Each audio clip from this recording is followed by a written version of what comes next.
What if you woke up one morning and knew with absolute certainty that you were dead?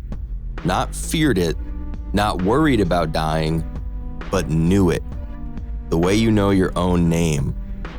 The way you know the sun will rise tomorrow. Seattle, Washington, 3 a.m. Police lights cut through the fog at Greenwood Cemetery. Officers respond to a call about a trespasser. What they find stops them cold.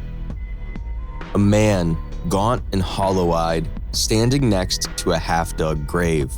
He has a shovel in his hands. He's calm, methodical.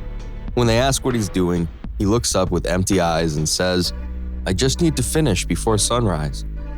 His name is David K.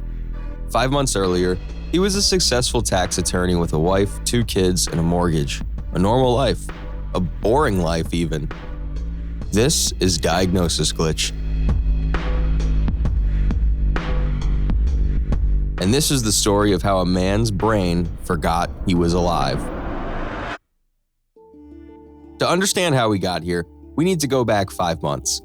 David K. was 53 years old. He worked at a corporate law firm in downtown Seattle, spent his weekends at his daughter's soccer games, and complained about traffic like everyone else. His wife, Naomi, had been married to him for 22 years. They had 2 kids, Emma, 16, and Michael, 14. It was an ordinary family living an ordinary life, until it wasn't.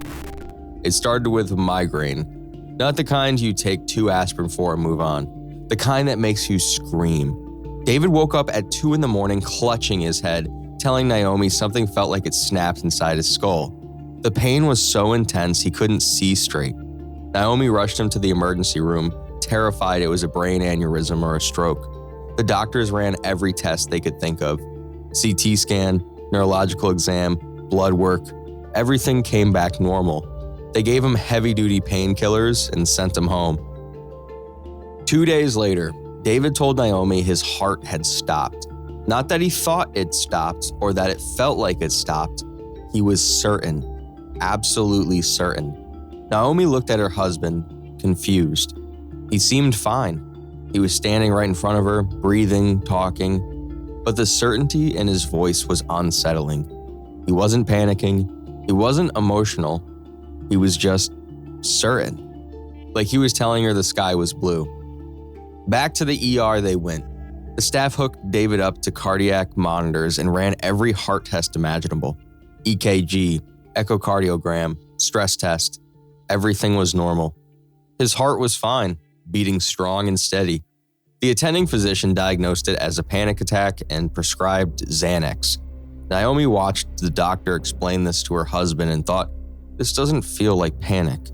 She'd known David for 22 years. This was something else. A week later, David said he couldn't breathe, that his lungs had stopped working. He could feel it, he insisted. Naomi took him to the ER for the 3rd time. Chest x-rays, oxygen saturation tests, pulmonary function tests, all normal. The diagnosis this time? Anxiety disorder. The doctors suggested therapy and breathing exercises. At home, things started getting stranger. David stopped going to work. He'd call in sick every single day, telling his boss he was dying and couldn't come in. He stopped eating lunch, telling Naomi there was no point in feeding a dying body. Naomi called his primary care doctor in tears, begging for help. They referred David to a psychiatrist. Dr. Rodriguez, the psychiatrist, saw David and diagnosed major depressive disorder. On paper, it made sense. Fatigue, loss of appetite, morbid preoccupation with death, classic depression symptoms. She prescribed Zoloft and scheduled weekly therapy sessions. David refused to take the pills. He said medication couldn't help someone who was already dead. One night, Emma came downstairs for water and saw her dad's laptop open on the kitchen table. She glanced at the screen and froze. Her father was researching funeral homes, not just browsing, comparing. He had spreadsheets open with coffin prices, cremation versus burial costs, cemetery plot locations. Emma showed her mom, and for the first time, Naomi felt real fear. Michael, their 14-year-old son, asked Naomi one morning, "Is Dad dying?" His voice was small and scared. Naomi didn't know how to answer because every doctor they'd seen had said David was fine. All his tests were normal, but he was clearly not fine. Then Naomi found the notebook. It was in David's home office, tucked between tax law books. Inside, in her husband's neat handwriting, were detailed burial plans, cemetery plot numbers circled on printed maps, music selections for his funeral service, instructions for his headstone, dates written out like he was planning a vacation. Her hands shook as she read through it. She called Dr. Rodriguez, crying so hard she could barely speak. "Something's really wrong. This isn't just depression." The psychiatrist's voice was calm and reassuring.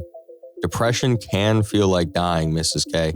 It's very common for patients to have morbid preoccupations. Give the therapy time to work." But time was something David didn't have, because what actually happened during that first migraine, the one that sent him screaming to the ER, was this. David had a micro stroke. A tiny blood vessel burst deep in his brain, in a region called the medial prefrontal cortex. That's the part of your brain that tells you you're alive, the part that processes the feeling of existing. The stroke was so small, so localized, that it didn't show up on a standard CT scan. You'd need a high-resolution MRI to catch it, and nobody thought to order one. The result was devastating and almost impossible to believe. David's brain could no longer recognize that he was alive. His heart was beating, his lungs were breathing, his blood was flowing, but the part of his brain responsible for integrating those signals into the concept of "I exist" was dead, gone. To David, every sensation of life felt like an echo of something that used to be true, and with every passing day, he became more and more certain of one terrifying fact. He was already dead. In 2013, a British man named Graham woke up one morning with the exact same problem. He became convinced he was dead. He told doctors he could smell his brain rotting inside his skull. He stopped eating, stopped showering, stopped engaging with the world.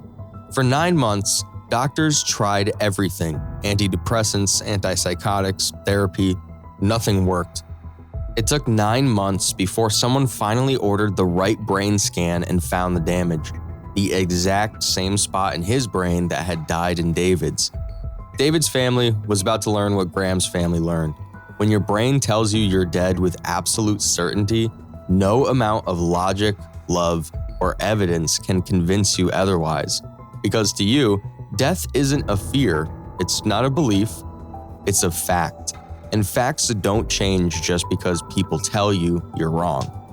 The nightmare was just beginning. 6 weeks after that first migraine, David stopped eating. Not cutting back, not dieting, stopped completely. Day 1, day 5, day 10 without food. Naomi tried everything. Begging, cooking his favorites, having the kids ask him. Nothing worked. His reasoning was chillingly simple. Corpses don't need food. 25 pounds vanished in 3 weeks. His cheeks hollowed out, clothes hung loose. He looked like he was dying because in his mind, he already had. Then came the smell. David insisted he was rotting from the inside. He could smell it, the decay, the decomposition. Naomi couldn't smell anything. Neither could Emma or Michael. David got angry. Why wouldn't they admit it? The more they denied it, the more isolated he became. Emma stopped bringing friends home. Embarrassment turned to fear. Her father barely looked human anymore. Michael started having nightmares, waking up screaming about dead dad walking. Naomi had to sleep in his room, holding him until he calmed down. At the ER for the 3rd time, David had lost 35 pounds.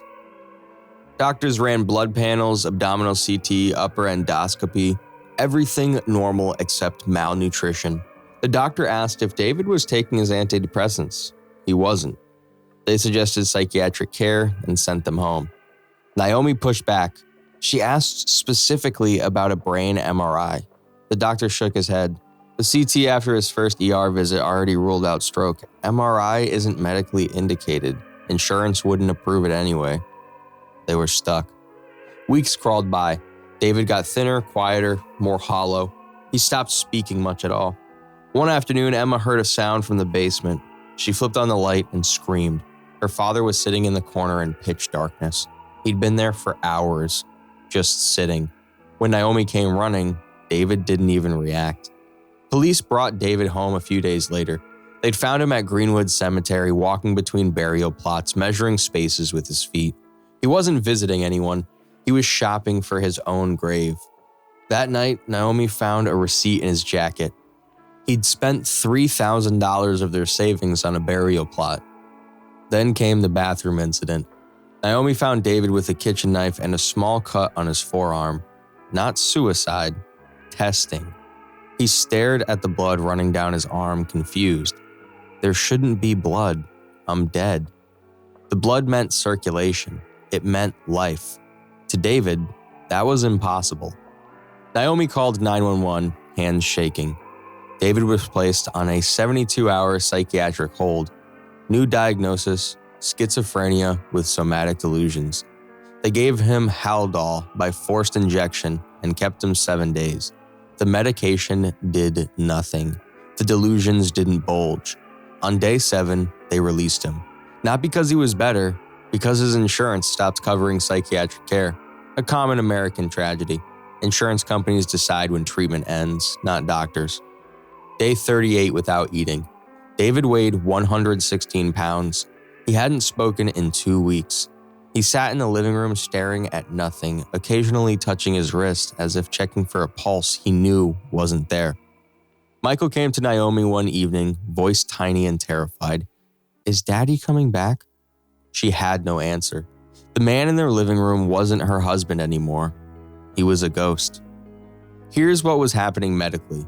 Every test was designed for common problems: heart disease, lung disease, cancer, psychiatric disorders. But no one looked at the structure of David's brain. What he had was so rare, most doctors never see it. Only about 200 documented cases worldwide. The medication failed because antipsychotics treat chemical imbalances, neurotransmitters like dopamine and serotonin. David's problem wasn't chemicals, it was architecture. Parts of his brain had physically died. You can't treat dead tissue with medication any more than you can revive a dead limb with pills. Graham, the British man, went through the same thing. Doctors tried antidepressant treatment, then antipsychotics for psychosis. Nothing worked because the fundamental problem wasn't mental illness. It was brain death. Localized brain death in the one region that processes self-awareness. The entire family was falling apart. Emma stopped eating dinner with them, couldn't stand looking at her skeletal father. Michael refused to be alone with his dad. Naomi had nightmares about standing at David's funeral, then waking to find him downstairs alive but convinced he was dead. The line between nightmare and reality blurred. The medical system, with all its technology and expertise, kept saying the same thing. His tests are normal. He needs psychiatric care. Be patient. Give it time. But time was running out. David had decided where he belonged, and on a cold night in late autumn, he was going to try to get there. Day 45 without food. Naomi came home from work and found David standing in the backyard.